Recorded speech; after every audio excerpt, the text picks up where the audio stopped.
우리의 몸은 성령님이 거하시는 전이기 때문에 우리 몸을 성전이라 이렇게 부릅니다.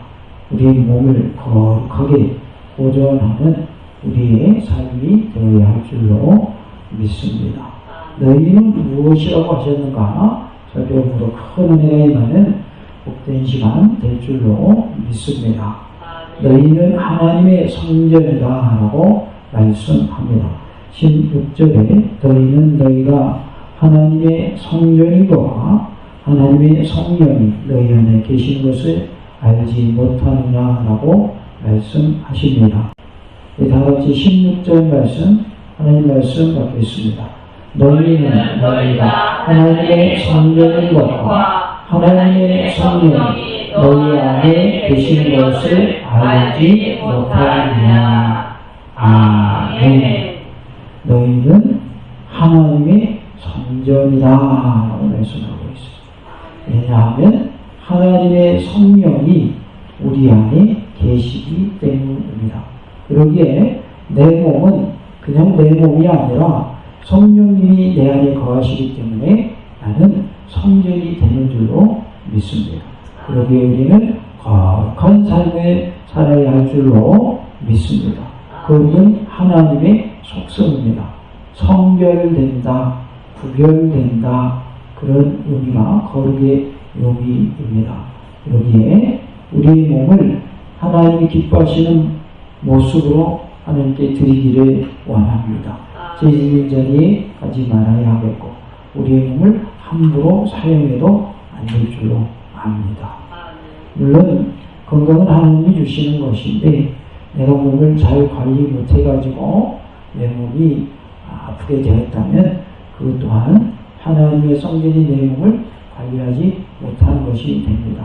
그러니까 함부로 몸을 사용해서 그런 경우에 그렇다는 것이고 보통은 우리가 우리 몸을 함부로 사용하지는 않죠.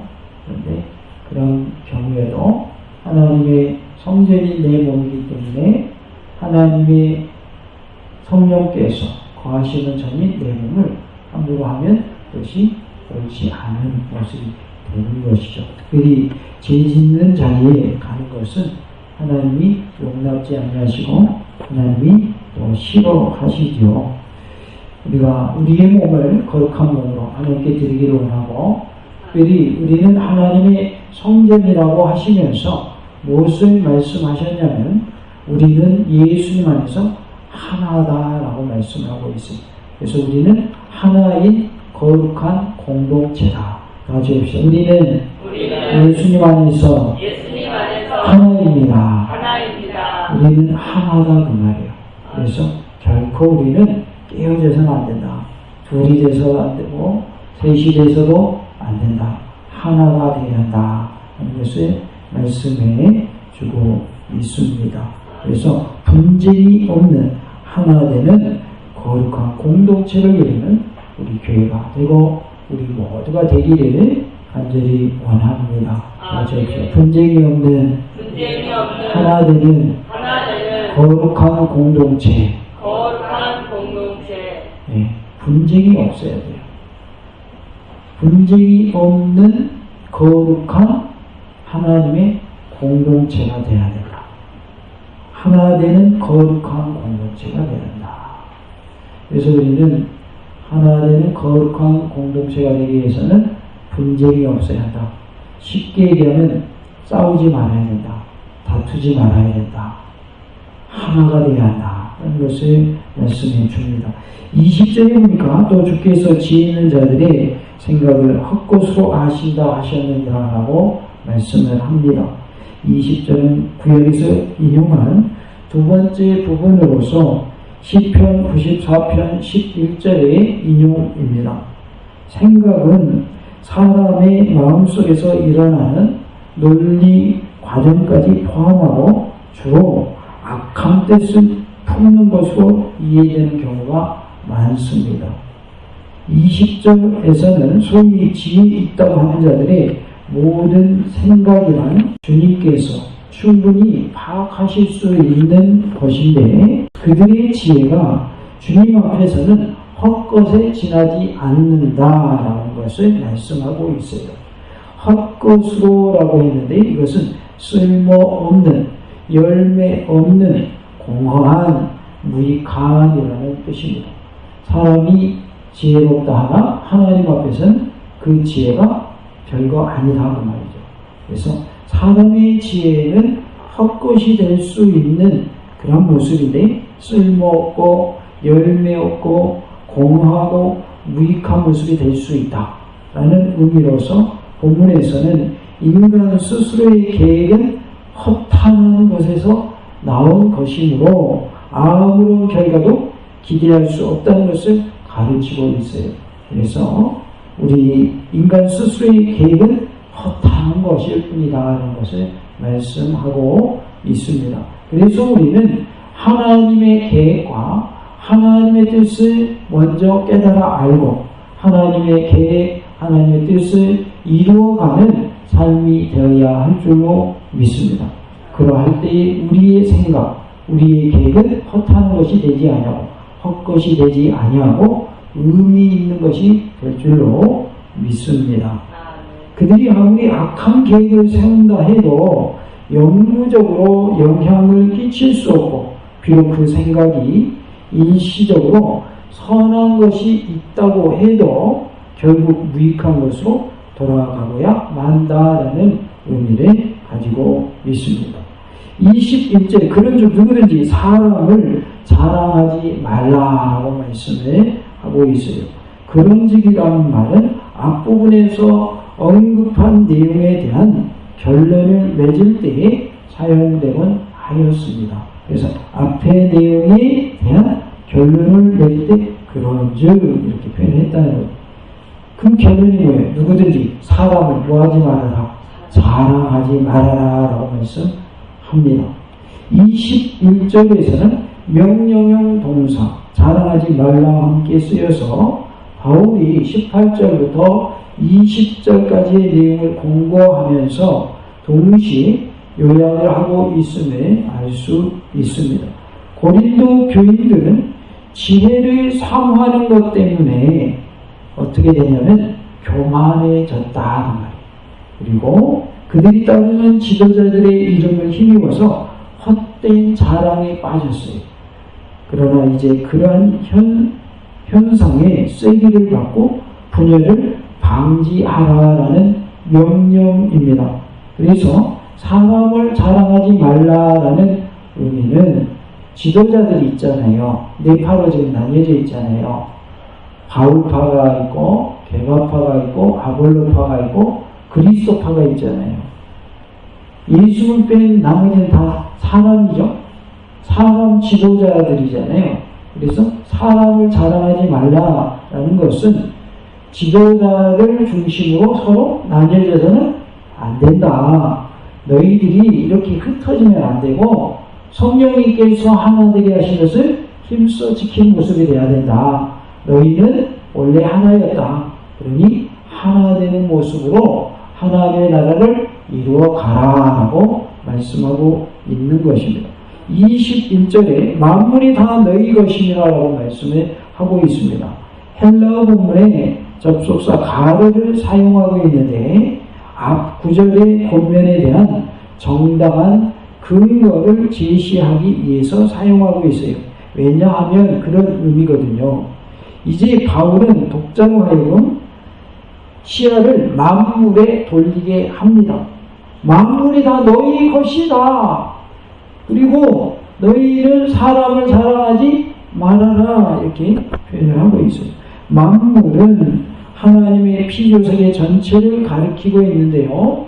지도자인 바울이나 아볼로, 게바 등도 하나님의 뭐에 불과하냐? 피조물에 불과하다 그 말이에요. 사람이 만물의 영장이고 아무리 뛰어난들 뭐에 불과하냐면 피조물에 불과하다는 거예요. 하나님이 만드신 피조물이다. 그러니까 피조물끼리 서로 누가 더 뛰어난가 따져봐야 거기서 거기다 그 말이죠. 사람끼리는 더 뛰어날 수 있고 더 위대할 수 있지만 하나님이 보실 때는 뭐에 불과하면 다 피조물에 불과해요. 피조물. 우리가 IQ로 따질 때는 IQ 200이다 그러면 머리 좋은 거예요, 나쁜 거예요? 머리가 상당히 좋은 겁니다. 200이면 보통 사람보다 머리가 뛰어난 거예요. 그런데 그 사람도 뭐에 불과한 거예요? 피조물에 불과하다. 그러니까 하나님 앞에서는 높은 자가 하나도 없다. 다 피조물이니까 하나님 앞에 다 낮은 자에 불과하다. 그런 의미입니다. 하나님은 그리스도 안에 있는 자에게 우주의 대권자까지 될 수 있는 특권을 주셨어요. 그러므로 어떤 특정인이나 사상을 중심으로 모이는 행위는 그리스도 예수님의 교회에서는 무익하다라는 것을 말씀해주고 있어요. 파당을 만들지 말고 성령님이 거하시는 하나님의 거룩한 백성, 구별된 백성들로서 하나된 공동체를 이루는 놀라운 은혜가 있기를 원합니다. 우리는 하나님의 백성들입니다. 하나님의 거룩한 백성, 구별된 백성들입니다. 우리가 하나님의 백성으로서 하나 되는 거룩한 공동체를 이루는 은혜가 있기를 원합니다. 22절에 바울이나 아볼로나 게바나 세계나 생명이나 사망이나 지금 것이나 장래 것이나 다 너희 것이요. 지금 계속해서 이러한 말 저러한 말 하는 것은 너희들 하나 돼야 돼. 여럿으로 나뉘어 있는 거 이거 잘못된 거야. 옳지 않은 거야. 그것을 밝히기 위해서 하나하나 지금 열거하고 있는 것입니다. 바울은 21절에서 언급한 만물에 대해서 다시 구체적으로 설명을 하고 있어요. 즉 교회의 사역자와 공간과 시간에 속하는 모든 것을 나열하고 있습니다. 그래서 바울, 아볼로, 게바, 그 다음에 세계, 생명, 사망, 지금 것, 장래 것 이러한 것들을 다시 언급하고 있어요. 바울과 아볼로나 베드로와 같이 사도적 권위를 갖고 있는 교회의 사역자들도 교회를 섬기는 종으로 세움을 받았습니다. 하나님의 종들은 하나님의 일꾼으로 세움받는 거예요. 그러니까 하나님이 보실 때는 다 하나님의 도구에 불과한 거예요. 하나님의 일꾼에 불과한 것입니다. 이렇게 교회를 섬기는 사역자로 세움받는 것이 바울이고 아볼로고 또 게바다라는 것을 말씀하고 있는 거예요. 그러므로 인간의 지혜나 업적을 크게 보고 섬기거나 그런 것들의 영광을 돌려서는 안 된다는 거예요. 제가 새벽에도 잠깐 말씀드렸는데 우리 교회에서 선교하는 교회 남원중앙교회가 새로 건물을 지어서 신축해서 이전을 했습니다. 그러면서 이름을 목동 성결교회로 이름을 바꿨어요. 왜냐하면 그 전에는 남원 시내에 있었는데 외곽지로 나가가지고 그 마을 이름이 목동 마을이에요. 그래서 목동이 그래서 목동 마을인데 그 마을 이름에 따라서 목동 성결교회 이름을 바꿨어요. 그래서 이제 입당 얘기를 드리는데 순서 중에 한 분이 갑자기 튀어나와가지고 목사님 잠깐만요 그러더니 목사님의 식구를 앞으로 나오시라고 이렇게 한 거예요. 왜 그러냐 그랬더니 목사님 가족 좀 소개 좀 해야 되겠다고 그러니까 그 담임 목사님 뭐라고 하냐면 우리 교회에서 선교하는 그 교회 담임 목사님이 아닙니다. 저희들은 아무것도 없습니다. 하나님이 하셨습니다. 하나님이 되게 하셨습니다. 우리는 쓰임받은 것 뿐입니다. 하나님이 시킨 대로 한 것밖에 없습니다. 우리는 하나님의 심부름꾼입니다 하면서 그 목사님이 가족을 소개하려고 한 것을 거절하셨어요. 하나님께만 영광 돌립니다 하면서 하나님을 높였어요. 그거 보면서 마음에 울림이 있었어요. 큰 울림이 있었어요. 아, 저 목사님 정말 대단하다. 끝까지 하나님만 높이는구나. 거기에 온 예비 들어온 분들 중에 그 목사님 가족 모르는 사람도 분명히 있어요. 그러니까 소개하는 건 나쁜 거 아니에요. 그런데 하나님만 영광 받으셔야 된다고 가족 소개하는 걸 거절하셨어요. 거절하셨어요. 주님이 하셨다는 거예요. 모든 것이 다 하나님의 은혜다. 하나님이 하셨다. 내가 한 것은 하나님이 하라고 한 것, 시킨 대로 한 것밖에 없다. 이렇게 고백을 하시더라고요. 우리는 하나님만을 높이는 자가 되기를 원합니다. 사람의 업적을 보고 높이거나 섬기거나 그 사람에게 영광 돌리면 된다, 안 된다? 안 된다는 말이에요. 다 같이 봅시다. 하나님께만 영광 돌립시다. 하나님께 영광의 목소리를 드립시다. 우리는 하나님만 높여야 돼요. 아무리 훌륭한 분이라도 그분에게 영광 돌리면 안 돼요. 그분이 훌륭하게 되게끔 만드신 하나님을 높여야 되는 거예요. 그분을 써주신 하나님을 높여야지 그 사람을 높이면 안 돼요. 그래서 우리가 하나님만을 높이는 모습이 되어야 할 줄로 믿습니다.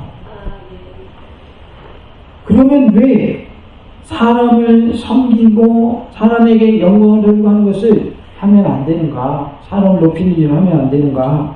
그 이유는 모든 것이 구속받은 교회에 속한 것이지 교회가 사역자에게 속한 것이 아니기 때문입니다.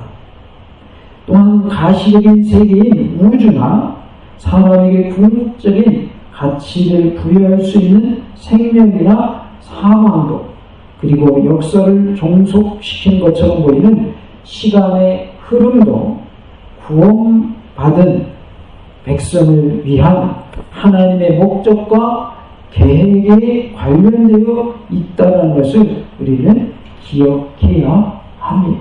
그래서 우주, 생명, 사망, 시간의 흐름 이러한 것들 다 구원받은 백성을 위한 하나님의 목적과 계획에 의해서 이러한 것들이 진행되어진다라는 것을 말씀해주고 있어요. 그래서 모든 것의 주관자 되신 분은 누굴까요? 하나님이 주관하시고 하나님께서 모든 것을 다 주관하시고 섭리하시고 다스리신다는 말이에요. 하나님의 구원 계획에 의해서 모든 것이 이루어지게 하신다. 이제 구원 역사에 있어서 단 하나의 사건만 남았습니다. 그것은 무엇일까요? 예수님의 재림만 남았습니다. 예수님 다시 오실까요? 아직도 안 오신 거 보니까 거짓말일까요? 반드시 오십니다. 내가 죽은 다음에라도 오실 수 있는 거예요. 내가 살아있는 동안 안 오시니까 거짓말이다? 천만의 말씀이에요. 우리보다 먼저 가신 분 많아요, 적어요? 많잖아요. 그러면 그분들이 먼저 가셨으니까 예수님 아직도 안 오셨으니까 예수님 오신다고 다시 오신다고 하신 것이 거짓말이냐? 아니에요. 반드시 다시 오십니다. 초림의 예수님도 미리 오심과 예언하셨고 그 예언이 성취돼서 예수님 오신 거예요.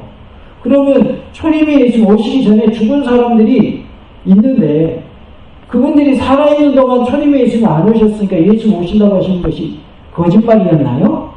아니다 그 말이에요. 이단들 중에는 그런 이단들이 있어요. 우리가 살아있는 동안 예수님이 재림하셔야 된다는 거예요. 그런 법칙이 어디 있어요? 예수님이 오시는 시기는 하나님만 알아요. 그러니까 내가 중심이 돼가지고 내가 살아있는 동안 예수님이 다시 와야 된다? 내가 살아있는 동안 어느 사람이 그 사람이 예수님이다? 이건 잘못된 신앙인 거예요. 그건 성경이 아니에요. 잘못된 해석인 거죠. 성경을 오해한 거죠. 그렇게 믿으면 안 돼요. 내가 살아있는 동안 오시면 내가 살아서 예수님 맞이하는 거. 내가 죽은 다음에 오시면 내가 부활의 예수님 맞이하는 것이지 꼭 내가 살아있는 동안 오셔야만 되는 건 아니다 그 말이야. 아니다. 그런데 이 말은 잘못된 이단들은 뭐라고 그러냐면 내가 살아있는 동안 예수님 오셔야 되니까 지금 현재의 교주가 예수님이다 이렇게 말한단 말이야. 말이 안 맞아요. 성경을 잘못 해석하고 있는 것이죠. 모든 것은 주님의 백성들을 위해서 존재 가치가 있는 것이므로 결국 본질상 우리에게 속한 것이 된다. 우리를 구원하시기 위해서 이 세상에 모든 것이 있게 하셨고 이 세상의 모든 것들이 진행되게 하시고 역사가 흘러가게 하셨다. 모든 것이 구원사적인 입장에서 진행되게 하셨다. 하나님 구원 계획에 의해서 예수님 보내주셨고 예수님 십자가로 돌아가셨고 부활하셨고 승천하셨고 이제 다시 오시는 일만 남았다. 그러니까 하나님의 모든 섭리하에서 구원 계획하에서 모든 것이 이루어지고 있다. 지금 세계 정세를 보면 두 곳에서 전쟁이 일어났고 또 첫째에서 기근과 지진이 있고 그 다음에 이상 기후현상이 나타나고 있어요. 더웠는데 갑자기 추워지고 추웠는데 갑자기 더워지고 그런 뉴스 들어보셨어요? 전혀 안 들어봤어요. 들어보셨죠? 그런 이야기가 옛날 뉴스예요? 요즘 뉴스예요? 요즘 뉴스예요. 그러면 성경에 이러한 일들을 미리 예언하셨을까요? 안 하셨을까요? 이미 다 예언해 놓으셨어요. 첫째 기근과 전쟁이 있을 것이다. 그러나 아직 마지막은 아니다. 그랬어요. 이제 시작이에요. 시작. 그 시작점에 우리가 살고 있는 거예요. 그러니까 우리가 죽은 이후에도 얼마든지 예수님 오실 수 있는 거고 만약에 우리가 살아있는 오시면 그것도 감사한 일이고 중요한 것은 예수 반드시 오신다는 거예요. 언제 오시느냐 그 시기가 중요한 것은 아니고 내가 언제 오시느냐에 상관없이 주님 맞이할 준비가 되어 있으면 되는 것이고 우리 권사님 기도처럼 천국 갈 준비가 되어 있으면 되는 거예요. 언제 오시든지 천국 갈 준비가 되어 있는 사람은 상관이 있어요 없어요? 아무런 상관없죠. 천국 갈 준비가 되신 분은 당장 오늘 예수 오셔도 걱정이 없어요. 왜? 준비가 되어 있잖아요. 그래서 우리는 항상 천국 갈 준비를 해야 되고 주님을 맞이할 준비를 하며 살아야 할 줄로 믿습니다. 23절에 너희는 그리스도의 것이요. 그래서 우리는 누구 것이라는 거예요? 그리스도의 것이다. 우리는 예수님의 것이다. 그 말이에요. 그리스도인에게 무지의 모든 것이 속하였음을 앞서 언급한 후에 23절에서는 그리스도인이 그리스도 예수님께 종속된 관계라고 말함으로써 궁극적인 통치권자가 그리스도이심을 밝히고 있습니다. 그리스도가 곧 하나님의 아들로서 그분이 곧 누구십니까? 하나님이시거든요. 그래서 모든 것의 통치권자는 그리스도 예수님이시다. 왜냐하면 예수님이 하나님의 아들이시며 하나님 자신이시기 때문에 그렇습니다. 인간이 최고 통치권자가 아니라 그리스도 예수님께서 인간에게 통치권자로서의 가치를 부여하신 것이다. 말하자면 우리에게 대신 이 세상을 통치하게끔 맡겨주신 것이다. 그 말이에요. 진짜 통치권자는 누구? 예수님이시고. 그러므로 그리스도인이 그리스도 예수님께 종속되어 있을 때의 그 가치를 최상으로 발휘할 수 있다는 것을 말씀하고 있습니다. 우리가 예수님께 속해 있을 때의 예수님의 종으로 또 예수님의 제자로 살아갈 때에 그때의 하나님의 능력이 나타난다 그 말이에요. 예수님 하나님이시기 때문에 포도나무 가지가 포도나무에 붙어있으면 많은 열매를 맺고 떨어져 나가면 말라서 죽는다고 했잖아요. 예수님 포도나무시잖아요. 우리는 뭐예요? 가지죠. 예수님께 붙어있을 때 영양분을 공급받고 열매를 많이 맺을 수 있는 것처럼 우리가 예수님께 속해 있으면 하나님의 능력이 나를 통하여 나타나게 될 줄로 믿습니다. 왜냐하면 하나님은 나를 사용하시기 때문에 그렇습니다. 하나님이 말씀 한마디면 천지 만물을 창조하신 분이에요. 그러면 하나님이 모든 것이 저절로 되도록 하실 수 있는 능력이 있어요 없어요? 있지요. 있지요. 이 세상에 아직 발견되지 않은 생물들 중에 많은 것이 아직도 있다고 그래요. 밝혀지지 않은 생물들이. 우리가 알고 있는 생물들도 많은데 밝혀지지 않은 생물들도 많다는 거예요. 근데 그걸 어떻게 하나님 만드셨냐면 말씀 한마디로 다 있어라 종류별로 있어라 그러니까 그냥 생겨버린 거예요. 그러면 하나님이 하시고자 하는 역사를 말씀 한마디면 다 하실 수 있는데 하나님이 누구를 창조하셨냐면 창조하는 중에 마지막 날에 사람을 창조하셨다는 거예요. 사람을 창조하셨는데 왜 창조하셨는가? 하나님을 찬송하라고, 하나님을 높이라고, 하나님만을 섬기라고, 하나님께만 영광 돌리라고 사람을 지으셨거든요. 근데 그 사람이 분명 존재하는데 굳이 말씀으로 하실 필요가 없는 거죠. 왜? 사람 시키면 사람 다 해내니까. 왜? 사람은 하나님의 형상으로 만들었어요. 하나님의 모양 따라 만들었어요. 그래서 비행기가 하늘 나는 거 과거에 생각이나 할 수 있었던 일입니까? 배가 바다 위를 떠서 다니는 거 생각이나 할 수 있는 일이었어요? 상상도 못하는 일이었어요. 배를 육지로 옮겨오면 무거울까요? 가벼울까요? 엄청 무거워요. 근데 바다로 띄우면 배가 안 가라앉고 어떻게 돼 있어요? 떠 있어요. 비행기 착륙해 있는 비행장에 있는 비행기 무거울까요? 가벼울까요? 엄청 무겁습니다. 아니 거기 타는 사람들이 몸무게만 따져도 엄청 무거운 거예요. 근데 하늘은 어떻게 해요? 날아요. 그러면 이런 것들이 왜 가능해요? 하나님의 형상으로 지음받은 사람들의 지혜로 그런 것들을 만들어냈기 때문에 그런 거예요. 그래서 다 그 지혜가 누구로부터 왔다? 하나님으로부터 왔다. 하늘로부터 왔고 위로부터 왔다는 거예요. 그래서 하나님께서 만드신 피조물 중에 가장 뛰어난 피조물이 뭐냐면 사람이에요, 사람. 그러니까 구원받게 하는 것도 전도를 통해서 구원받게 하셔요. 하나님 말씀 한마디면 내가 작정한 자는 다 예수님 믿을지어다 한마디만 하시면 돼요. 근데 그렇게 안 하셔요. 사람을 통해서 전도하게 하셔요. 왜? 사람을 지어놓으셨잖아요. 하나님의 형상을 담는 사람이 하나님의 명령대로 행하면 하나님의 역사가 나타나거든요. 그러니까 사람을 통해서 하나님이 일하신다. 교회는 그래서 사람이 모여서 교회가 되는 거예요. 그리고 하나님께서 질서를 만들어 놓으셨어요. 그래서 목사님이 있고 장로님이 있고 권사님이 있고 안수 집사님이 있고 또 권사님이 있고 집사님이 있고 이런 식으로 다 질서대로 하나님이 교회를 세워놓으셨어요. 그 질서 가운데서 하나님의 나라가 이루어지게 하셨어요. 그리고 그 직분자들은 서로를 존중하게끔 되어 있고 서로 사랑하게 되어 있고 서로 섬기게 되어 있어요. 오히려 우리가 말하는 중직자들이 더 섬기는 직분이에요. 사실은 더 섬기는 직분. 그런데 이것이 바뀌어가지고 주종이 바뀌어가지고 나를 섬기라 이러고 있으니 이게 문제가 되는 거죠. 이게 문제가 돼요. 그래서 우리는 서로 존중해주고 배려해주고 아껴주고 사랑해주고 그런 모습으로 서로 하나가 되어 나아갈 가 줄로 믿습니다. 그리스도인이 그리스도 예수님께 있을 때 최상의 가치가 발휘된다라고 말씀을 합니다. 23절 그리스도는 하나님의 것이며 그리스도는 또 누구 것이래요? 하나님의 것이래요.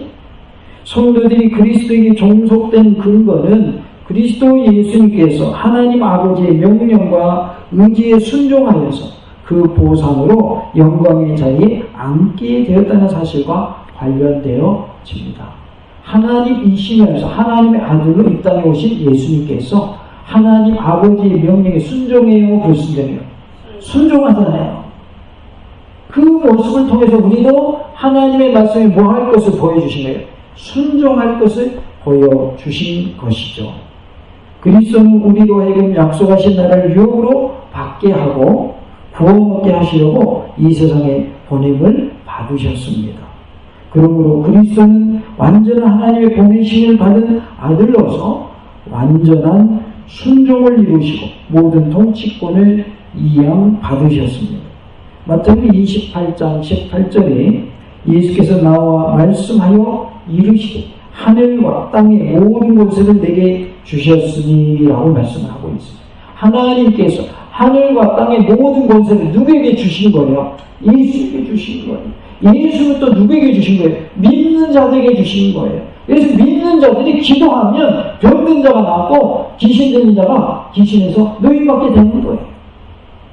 하나님의 아들이신 예수님 보내주셨고 그 예수님이 우리에게 능력을 베풀어 주셨고 성령을 통해서 우리 하나님께서 우리에게 역사하심을 통해 우리가 위하여 기도할 때 하나님의 능력이 나타나게 하셨다는 것입니다.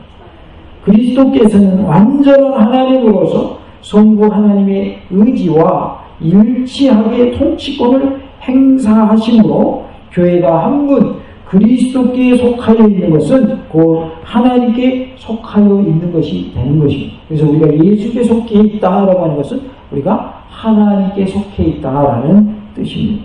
이러한 관계 속에서만 완전한 하나됨과 정상적인 질서가 이루어진다라는 거예요. 우리는 예수 안에서 하나인 줄로 믿습니다. 분쟁 없이 거룩한 하나님의 거룩한 공동체로서 우리가 하나님 앞에 온전히 드려지는 은혜가 있기를 원합니다. 너희는 성령님이 거하시는 구별된 백성들이다 라고 말씀하십니다. 하나님의 성전이다 그러면 너희는 구별된 하나님의 백성이다 라는 뜻인데요. 성령님께서 하나 되게 하신 것은 힘써 지키며 서로 사랑하며 화목하며 사는 복된 믿음의 공동체로 이루는 놀라운 은혜가 있기를 원합니다. 다 주십시오. 분쟁이 없는 하나 되는 거룩한 공동체가 됩시다. 우리가 하나 되는 공동체, 거룩한 공동체, 믿음의 공동체를 이루어가는 복된 삶이 다 될 수 있기를 간절히 원합니다. 할렐루야! 아멘, 아멘, 아멘.